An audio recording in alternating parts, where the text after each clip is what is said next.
In Russia, the mere mention of the name Anatoly Moskvin still elicits responses of horror and disgust amongst its citizens. Terms such as monster, grave robber, and psycho easily pass from their lips. But who is Anatoly Moskvin, really? Like all offenders, he was not born a criminal. Anatoly Moskvin was born in Soviet Russia in 1966 to parents Yuri Fedorovich and Elvira Alexandrovna.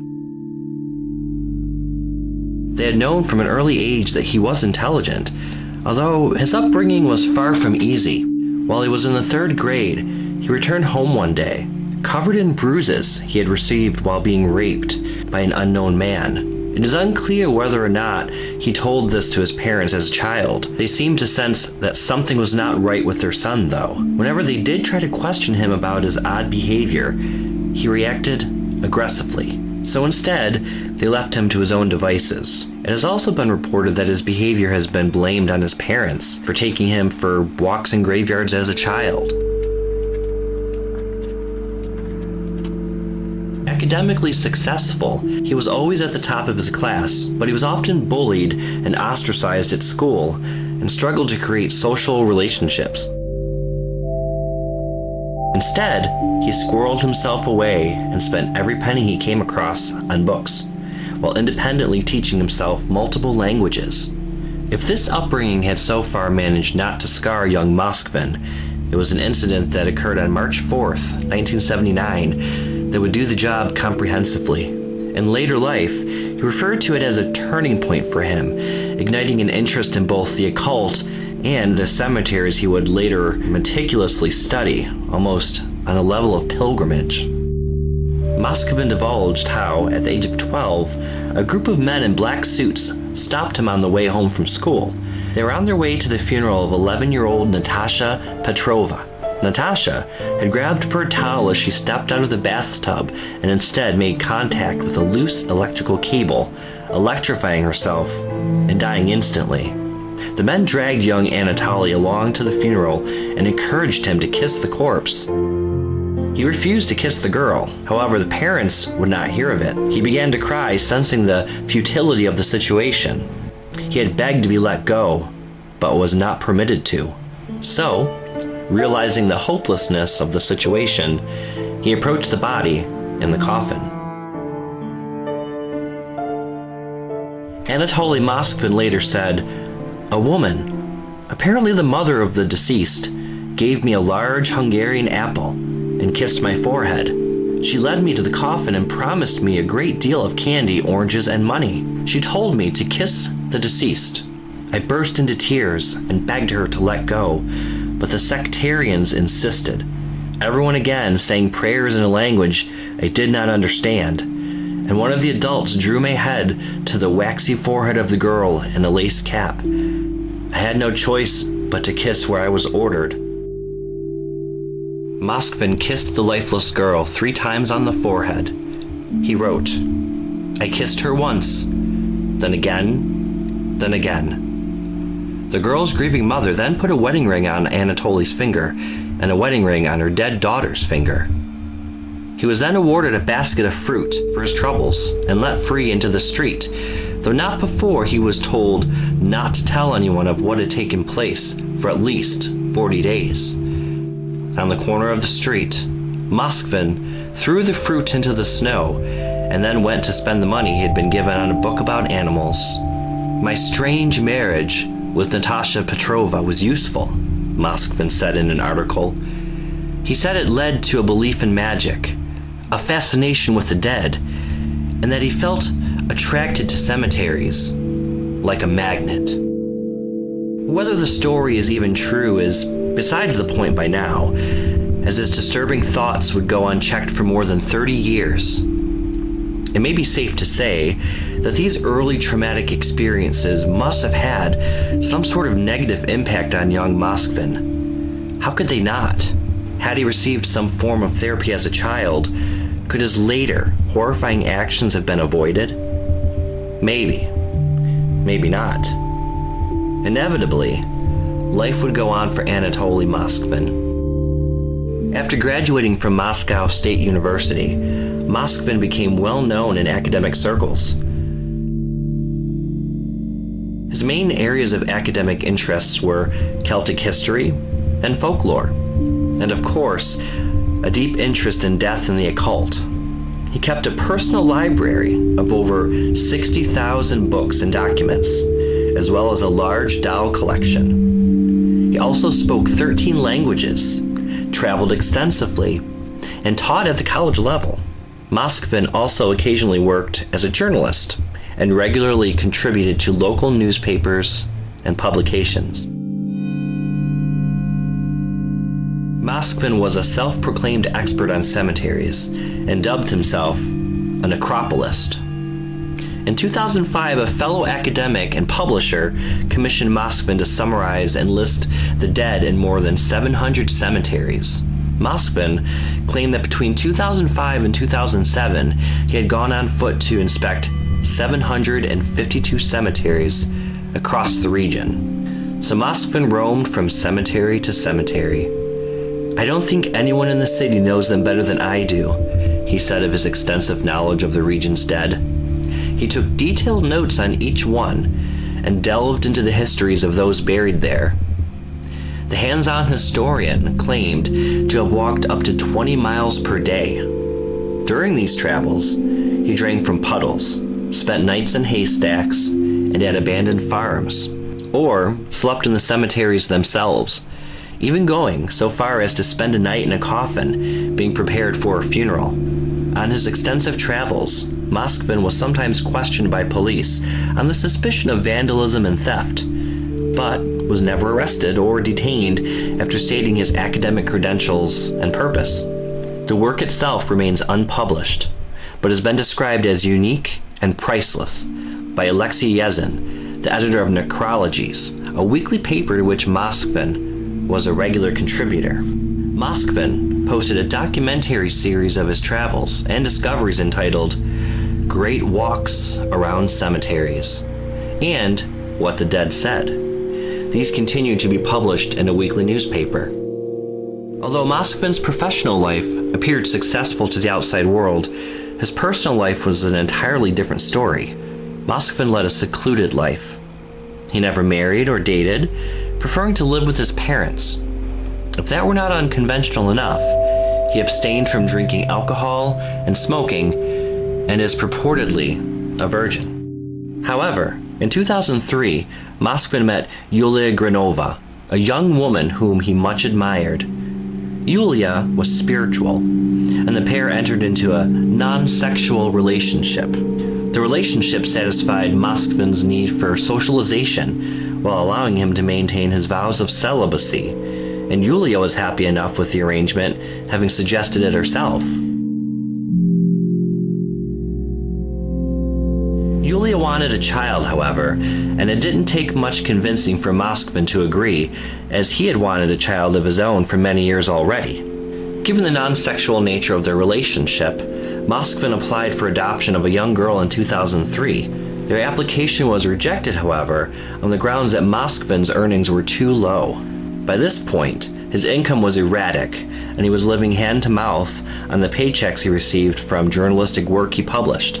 His parents didn't hold the same enthusiasm for his plans to adopt, though, which led to tensions in the family. Moskvin threatened, "I told my mother that I would be engaged in black magic and get in touch with the spirits of the dead." Used to his eccentric behavior, she merely told him to do as he pleased. In the end, it all fell to nothing, as his relationship with Yulia eventually evaporated. Was the disappointment of not being able to adopt a child too much to bear? Was the breakup the final straw for Moskvin, mentally? Only one person truly knows the answers to those questions, and it is Anatoly Moskvin himself. Whether or not there is a correlation between those events and what came later may never be known. In 2009, locals began to discover the graves of their loved ones desecrated, sometimes completely dug up. Russian Interior Ministry spokesman General Valery Grybkin told CNN that initially, "Our leading theory was that it was done by some extremist organizations. We decided to beef up our police units and set up groups composed of our most experienced detectives who specialize in extremist crimes. But for nearly 2 years, the leads went nowhere.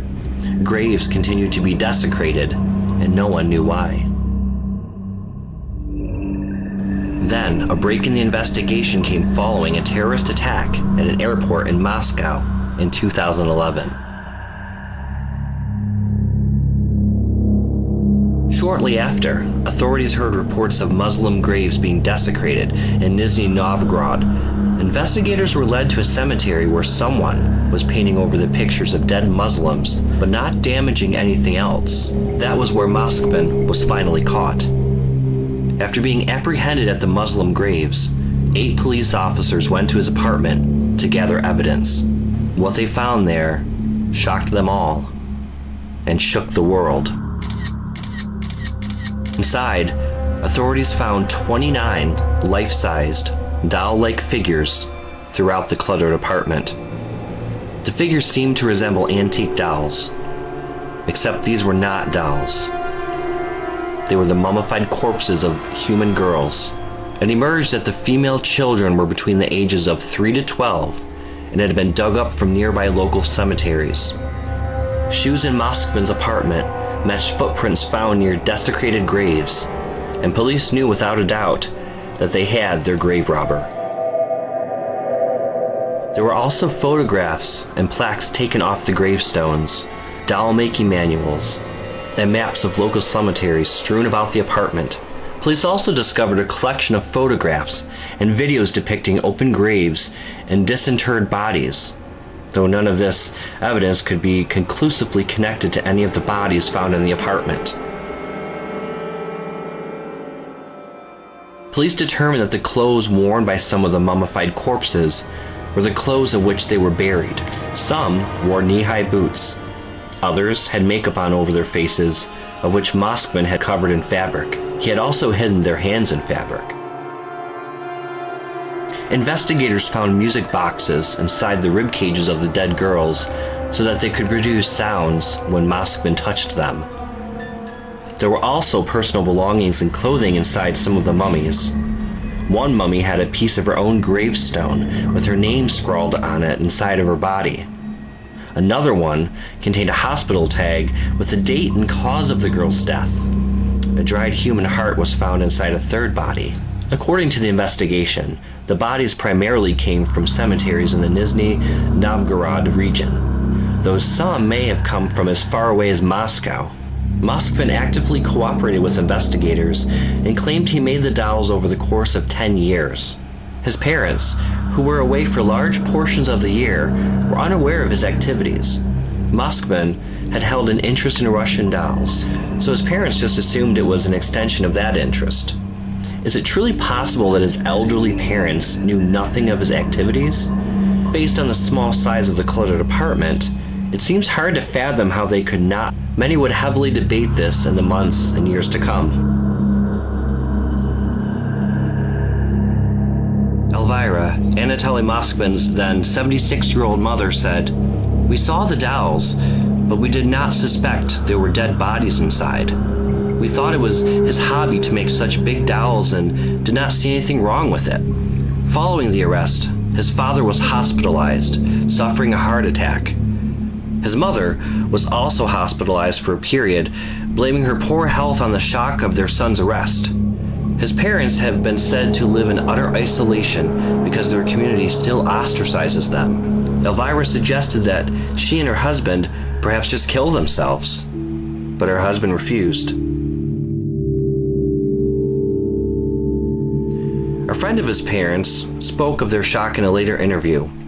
The dolls didn't turn up suddenly. Moskvin had built up the collection over 10 years. All of them were kept in his room, only one in his parents' room, which he named Masha. His parents had no idea. When friends visited, they often remarked on them as works of art, calling them puppets. They just never thought they might contain mummified humans. The only concern his mother had was that at times he would talk to them. "Are you a child?" she would say. "Why do you play with them?" One New Year's Eve, Moskvin introduced Masha to his aunt after sitting her at the family table. "This is Masha," he said. "Do not be afraid of her." Neighbors were shocked. They said that the renowned historian was a quiet man, and that Moskvin's parents were such nice people. Sure, a rancid smell emanated from the apartment whenever the door was opened, but a neighbor chalked that up to the stink of something that rots in the basements of all local buildings.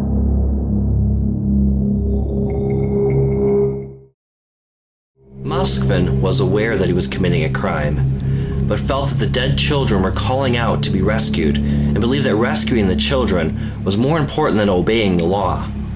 He said, "From the very beginning, I knew that I was committing a crime, but I was so sorry for the children that, unfortunately, cloning is prohibited in our country.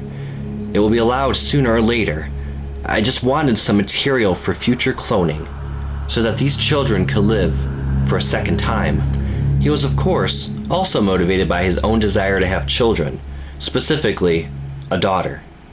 Moskvin denied any sexual attraction to the dolls, and instead considered them to be his children. Police seemed to agree and said he was not motivated by twisted sexual desires, with one officer saying he loathed sex and thought it was disgusting.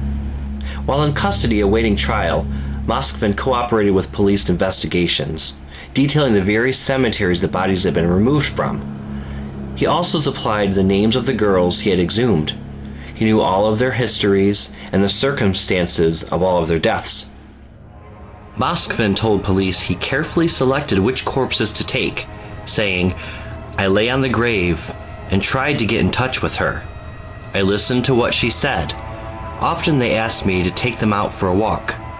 Moskvin continued in his explanation by saying, "At first, I slept on the graves.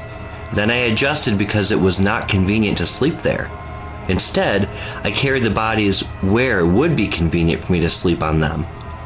I began to dry them and bring them home. This was done very cleverly and slowly, one at a time, so nobody knew about it." He later explained, "My parents saw almost nothing of this, and I did not let anyone else into this world. As a rule, my parents left the house for summer, leaving in April and returning in October. At this time, we were engaged in this world.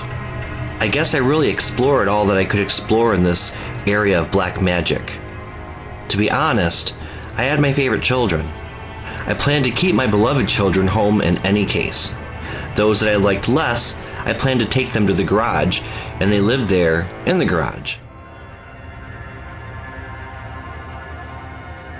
He said he dug up graves of girls because he was lonely. This would seem strange and horrifying to most, but not to Anatoly Moskvin. Could the loneliness of his troubled life really have been the sole motivation behind his nightmarish crimes?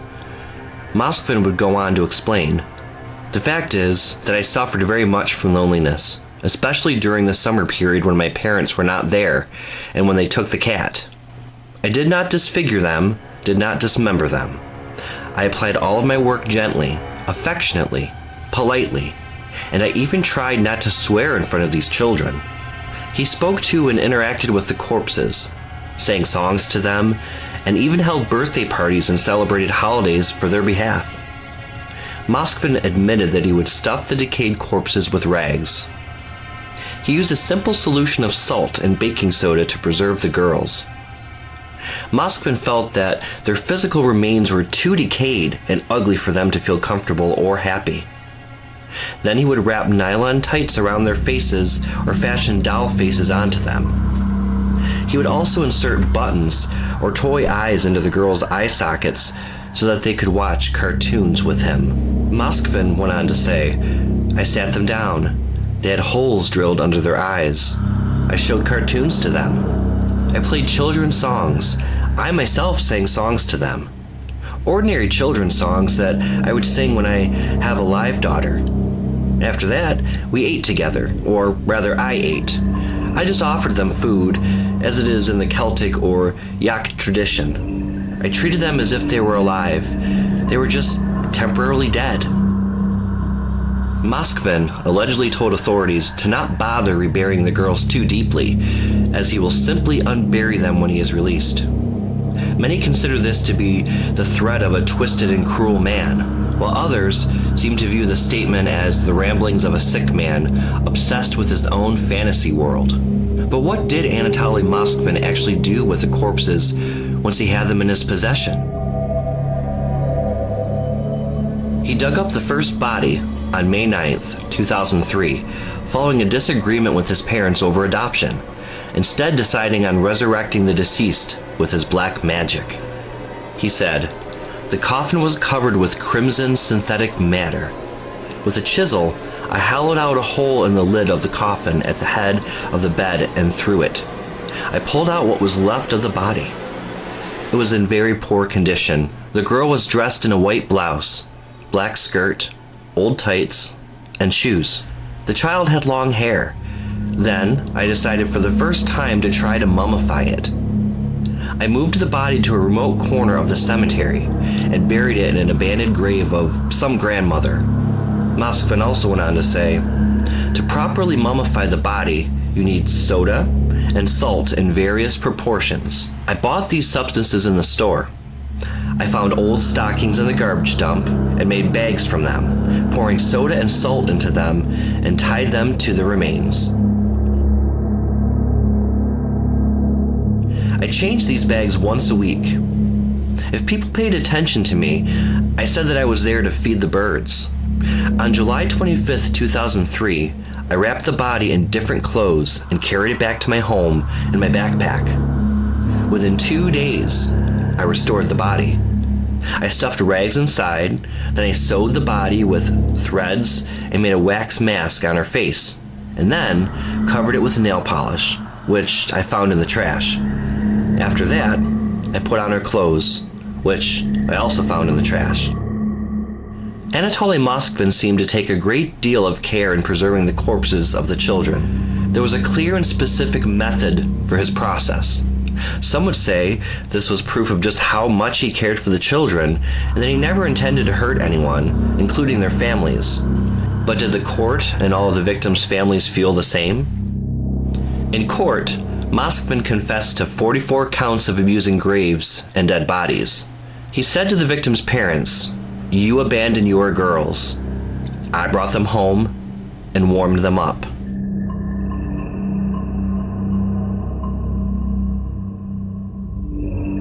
During the trial, families of the girls he had mummified shouted out to the judge to imprison him for life, while others shouted for the death penalty. Eventually, neither prosecution nor defense appealed the outcome. He was ordered to pay compensation of around $75,000 for moral damages to the families of each child, though interestingly enough, the father of one of Moskvin's dolls rejected any compensation.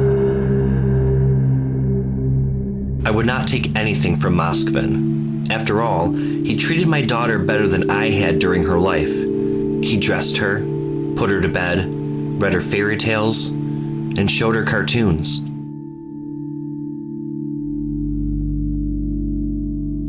Moskvin was charged for the desecration of the graves and dead bodies, a charge which carried up to 5 years in prison. Originally, Moskvin was also accused of having defaced the graves of Muslims, considered a hate crime, but this charge was later dropped. But what of his mental status? Could a sane man really have been found guilty of these crimes? After a psychiatric evaluation, it was determined that Moskvin suffered from a form of paranoid schizophrenia. In a hearing on May 25, 2012, the District Court of Nizhny Novgorod deemed Moskvin unfit to stand trial, releasing him from all criminal liability. Moskvin was removed to a psychiatric clinic, with his stay to be reviewed regularly. In February of 2013, a hearing approved an extension of his psychiatric treatment. His treatment was again extended April 2014, and yet again in July 2015. In 2014, a spokesman stated, "After 3 years of monitoring him in a psychiatric clinic, it is absolutely clear that Moskvin is not mentally fit for trial. He will therefore be kept for psychiatric treatment at the clinic. In 2016, it was reported that Moskvin planned to marry a 25-year-old native of his hometown who attended his trial. As of 2019, every request for the extension of Moskvin's treatment has been approved. Last year, a judge said Moskvin was not mentally fit to stand trial and should remain in a psychiatric clinic. If he is ever to be released, Moskvin has expressed an interest in returning to work, translating written books in Moscow and marrying his mystery bride. Will Anatoly Moskvin ever go free? The victim's families think otherwise. His own parents do not wish for him to be released, fearing he would simply repeat his crimes. Natalia Sharmova, the mother of Moskvin's first victim, believes Moskvin should stay locked up for the rest of his life. Local prosecutors agree with Sharmova's assessment, even though psychiatrists say Moskvin now, in his early 50s, is improving. I still find it hard to grasp the scale of his sickening work, but for 9 years, he was living with my mummified daughter in his bedroom, Sharmova continued. I had her for 10 years. He had her for 9. Natalia Sharmova's daughter Olga was among the 29 he secretly dug up and dressed as a doll and kept at home. Olga had been horrifically murdered at age 10, the first time she was allowed to walk alone from the family flat to her granny's apartment in the next block. I'm 10 already. I can go myself, she pleaded. Her mother relented, and she went out with her favorite green bag and blue umbrella, never to be seen alive again. Unseen, a drug addict waiting in the lobby of her block had forced her back up to the top floor and robbed her of her earrings, and because she tried to escape, cracked her over the head with a metal bar. Despite searches for her body, Olga's remains with the umbrella and bag were not found for 5 months, wedged behind pipes in the block's attic. Olga's mother said, "We buried her on 2 October 2002. I could never imagine that almost exactly 10 years later, on the 5 October 2012, I would open her grave with police and find her remains had vanished. Her coffin was empty, with a hole at the top from which he had pulled the remains. You can't begin to imagine it, that somebody would touch the grave of your child, the most holy place in this world for you." We had been visiting the grave of our child for 9 years, and we had no idea it was empty. Instead, she was in this beast's apartment. In May 2003, Natalia and her husband Igor started painting a small metal fence they had erected around the grave. The next day, they came back to finish and felt someone had been there. A wreath had been moved and the torment began, lasting 9 years. The same month, they found a note signed with 2 letters, D.A., standing for Dobry, Angel, or Kind Angel, how Moskvin thought of himself. We shivered with fear each time we went to the grave, not knowing what to expect, she said. These sick anonymous notes were addressed to my daughter, calling her little lady. He congratulated her on all the public holidays. He remembered about 1 September each year, the first day of school year in Russia, and the last school bell in May. He counted carefully which school grade she was about to enter, as if she was still alive. For example, happy last month of your 6th year at school. Imagine what it was like for us, her grieving parents, reading these notes about our murdered daughter. It was not at all like some sick joke, but a spear through our hearts. Sometimes, the desperate parents arrived at the grave to find soft toys, stolen from other plots. And on January 1st, he always put New Year's decorations on the grave. In one note, he threatened the parents. If you don't erect a great monument, which she deserves, we will dig her body out. The couple erected a headstone in June 2003, and he penned messages on it before taking an axe to it. Natalia reported it to the police, who were appalled but said there was little they could do. She stated, "They told us, if you find him, Do what you want to this barbarian. We won't object.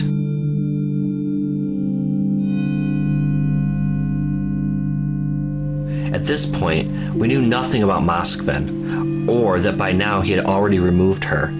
But if I'd met him at Olga's grave, I'd have killed him with my own hands. In 2011, when police arrested Moskvin, they notified Natalia that they needed to open her daughter's coffin. Police explained that 29 mummified corpses of girls from different graveyards had been found at the flat he shared with his parents. When we opened the grave with policemen in October 2012, we found a coffin there which looked amazingly well preserved after 10 years, but it had a hole at the top. Moskvin had dug down, cut the hole, and pulled Olga's body out. I almost collapsed. I felt sick. My girl had been murdered. If anyone deserved to rest in peace, she did. But instead, her grave had been robbed. The police said Moskvin's copious notes showed the grave had been disturbed on May 2003, the first time Natalia sensed it had been disturbed. They told me not to see her. The sight was too grotesque, they said. But I have seen the pictures of some of the other girls.